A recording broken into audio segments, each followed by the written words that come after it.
इसलिए वह दिनेश को अलविदा कहकर घर चली गई।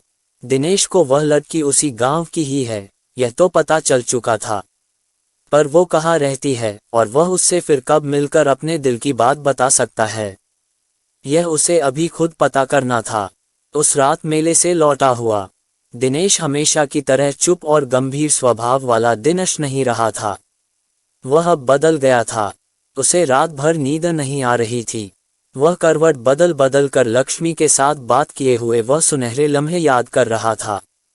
दिनेश यह भी भूल चुका था कि वो उस गांव के किस लिए आया है। उसे तो अब बस हर जगह लक्ष्मी दिख रही थी। रात को देर की सोने की वजह से सुबह उसकी आंख देर से खुली। उठने के बाद उसका खुद से यह सवाल था कि अब लक्ष्मी से दोबारा मुलाकात कैसे हो पाएगी। यह सोचते सोचते नहा धोकर वह सुबह का नाश्ता करने गांव के अन्नपूर्णा भोजनालय में जा पहुंचा। उसने नाश्ते के लिए पोहा और चाय का ऑर्डर दिया। वह टेबल के पर रखा अखबार पढ़ रहा। तभी दिनेश को सामने से नाश्ता लेकर लक्ष्मी आती दिखी। उसे अपनी आंखों पर यकीन नहीं हो रहा था कि जिसे की याद में उसे पूरी रात नींद नहीं आ रही थी, वह लक्ष्मी सुबह उसके सामने थी। दिनेश बस उसकी सुंदरता को निहारता ही रहा। वह पास आई और नाश्ता दिनेश के सामने रख दिया।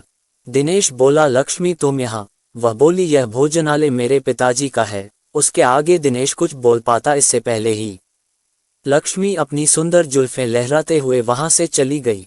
अब दिनेश को लक्ष्मी का पता तो मिल गया था, पर वह ये सोच रहा था उससे अपने प्यार का इजहार कैसे करूं।